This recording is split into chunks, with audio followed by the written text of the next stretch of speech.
सास का आर्टिस्ट बनने का सपना। सास पेंटिंग सीखने की कोशिश करती है और बहू उसे हंसी के साथ मदद करती है। एक नया सपना। किसी भी सामान्य घर की तरह ही राधिका और उसकी सास श्रीमती विजयलक्ष्मी के बीच कई बार छोटी मोटी तकरारें होती थीं।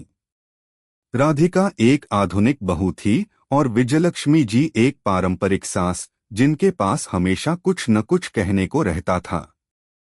हालांकि उनकी जिंदगी में एक अजीब सा संतुलन था। राधिका को विजयलक्ष्मी जी के कड़े रवैये का आदत हो चुकी थी और विजयलक्ष्मी को यह आदत थी कि वह राधिका की कोशिशों में कभी न कभी अपना हस्तक्षेप करती। लेकिन एक दिन राधिका को विजयलक्ष्मी जी से एक ऐसी बात सुनने को मिली जिसने पूरी तस्वीर ही बदल दी। राधिका, मुझे लगता है कि अब मुझे कुछ नया करना चाहिए, विजयलक्ष्मी जी ने राधिका से बहुत गंभीरता से कहा। क्या? राधिका ने हैरान होकर पूछा। मैं पेंटिंग सीखना चाहती हूँ, विजयलक्ष्मी जी ने अपनी इच्छा जाहिर की। राधिका को यह सुनकर थोड़ा अजीब सा लगा। उसकी सास, जो कभी घर के कामों में ही व्यस्त रहती थीं, अचानक पेंटिंग का ख्याल क्यों कर रही थीं? पेंटिंग? राधिका ने हंसी रोकते हुए कहा। अरे मम्मी जी, यह क्या नया शौक जगा लिया आपने? लेकिन ठीक है, अगर आप चाहती हैं तो क्यों नहीं? विजयलक्ष्मी जी ने सिर झुकाकर कहा। मैंने हमेशा सुना है कि कला से आत्मा को शांति मिलती है। मुझे लगता है कि यह मेरी उम्र के हिसाब से सही रहेगा। राधिका को अब यह समझ में आने लगा कि विजयलक्ष्मी जी के लिए यह सिर्फ एक शौक नहीं था, बल्कि यह उनकी आत्मा की शांति की खोज थी। उसने सोचा, क्यों न इस सफर में मम्मी जी का साथ दिया जाए। शुरुआत में कठिनाई। अगले कुछ दिनों तक विजयलक्ष्मी जी ने पेंटिंग की किताबें मंगवाईं और राधिका को उनके साथ पेंटिंग की सामग्री खरीदने भेज दिया। जब दोनों ने पहली बार मिलकर पेंटिंग शुरू की तो माहौल कुछ और ही था। क्या यह सही तरीका है? विजयलक्ष्मी जी ने पेंटब्रश को घुमाते हुए पूछा, जबकि उनका चित्र पूरी तरह से बिगड़ चुका था। अरे मम्मी जी, आप पेंटिंग का पहला कदम ही समझ नहीं पा रही हैं, राधिका मुस्कराते हुए बोली। यह तो बस एक लाइन है, उसे ऐसे ही खींचो। विजयलक्ष्मी जी ने फिर से कोशिश की, लेकिन ब्रश से कुछ समझ में नहीं आ रहा था। उन्होंने धीरे से कहा, पता नहीं क्यों, यह पेंटिंग मुझे जरा भी ठीक नहीं लग रही। राधिका हंसी दबाकर बोली, कोई बात नहीं मम्मी जी, शुरुआत तो मुश्किल होती ही है, लेकिन धीरे धीरे सब कुछ आसान हो जाएगा।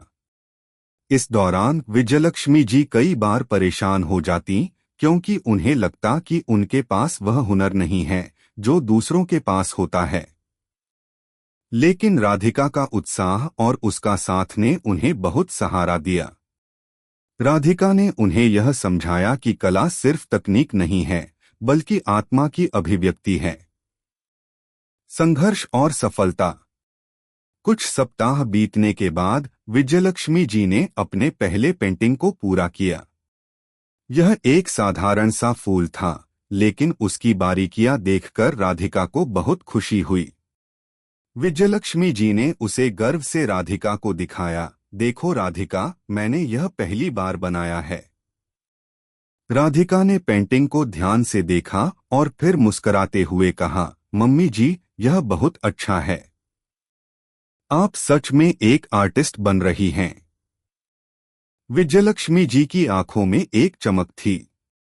वह पहले से कहीं ज्यादा आत्मविश्वास महसूस करने लगी थीं। उन्होंने सोचा, अगर इस छोटे से समय में यह कुछ कर सकती हूँ तो शायद मैं और भी बेहतर कर सकती हूँ। अगले कुछ महीनों में विजयलक्ष्मी जी ने पेंटिंग के विभिन्न प्रकारों को समझा और उनमें महारत हासिल करना शुरू किया। कभी कभी राधिका उसकी मदद करती, कभी उसे उसकी गलती बताती। यह यात्रा दोनों के रिश्ते को एक नए स्तर पर ले आई।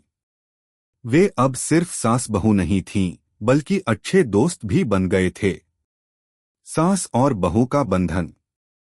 एक दिन राधिका ने विजयलक्ष्मी जी से कहा, मम्मी जी, अब हम दोनों को एक बड़ा पेंटिंग इवेंट आयोजित करना चाहिए। आप अपनी पेंटिंग्स को लोगों के सामने लाकर दिखाइए। विजयलक्ष्मी जी थोड़ी संकोच करते हुए बोली, क्या तुम सच में यह चाहती हो? बिल्कुल मम्मी जी, आपने बहुत मेहनत की है और अब दुनिया को आपके टैलेंट के बारे में पता चलना चाहिए। राधिका ने पेंटिंग प्रदर्शनी का आयोजन किया और विजयलक्ष्मी जी की पेंटिंग्स ने सबका दिल जीत लिया। लोगों ने उनके काम की सराहना की और विजयलक्ष्मी जी ने महसूस किया कि अगर वे अपने सपनों को पूरा करने की पूरी कोशिश करें तो कुछ भी असंभव नहीं है।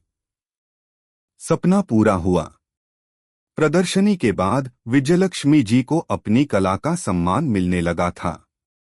उन्हें कुछ पेंटिंग्स के ऑर्डर ऑर्डर भी मिलने लगे थे और उनके पेंटिंग्स की कीमत भी बढ़ने लगी थी। राधिका ने हमेशा उनकी मदद की थी और यह उनका ही सपना था कि विजयलक्ष्मी जी को उनके सपने पूरे होते देखें। मम्मी जी, आपने अपना सपना पूरा किया है, राधिका ने गर्व से कहा। विजयलक्ष्मी जी ने मुस्कुराते हुए जवाब दिया, नहीं राधिका, तुमने मुझे यह सपना पूरा करने का हौसला दिया। तुम ही मेरी असली प्रेरणा हो। दोनों के बीच का बंधन अब और भी मजबूत हो चुका था। वे एक दूसरे के लिए न सिर्फ परिवार बल्कि एक दूसरे की सबसे बड़ी सहेली बन चुकी थीं। विजयलक्ष्मी जी का सपना पूरा हो चुका था और राधिका का दिल खुशी से भर गया था। अगर आप अपनी माँ से प्यार करते हो और उनको खुश देखना चाहते हो तो चैनल को सब्सक्राइब करो, लाइक करो। बहुत ही जल्द आपको खुशखबरी मिलेगी।